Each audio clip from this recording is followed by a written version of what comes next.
आज आपण आप्पे बनवणार आहेत। आप्प्यांसाठी आपण घेतलेले आहेत 1 किलो तांदूळ आणि 100 ग्राम उडदाची डाळ, 100 ग्राम चण्याची डाळ आणि 100 ग्राम मुगाची डाळ अशी डाळ घेतलेली आहे। आता या दोन्ही गोष्टी स्वच्छ धुवून आणि भिजवून 7-8 तास भिजत ठेवायचे आहेत।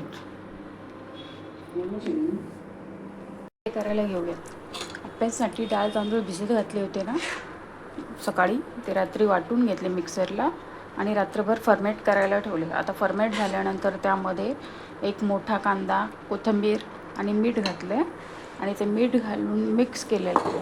आता त्याचे आपण आप्पे करायला घेऊयात। आप्पे पात्र तापायला ठेवलेले आहे, त्यात तेल टाकूया। तापलं आहे, त्यात आपण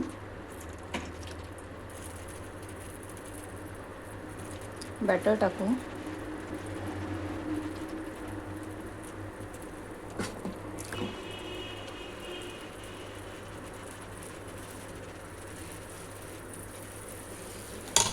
आणि त्यातच चीज तूप टाकू आणि वरतून पुन्हा बॅटर टाकू।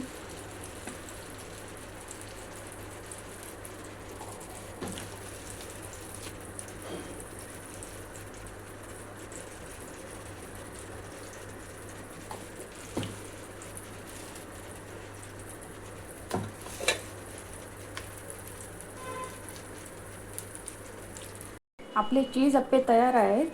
कसे वाटले? रेसिपी आवडली तर लाईक, शेअर आणि फॉलो करा।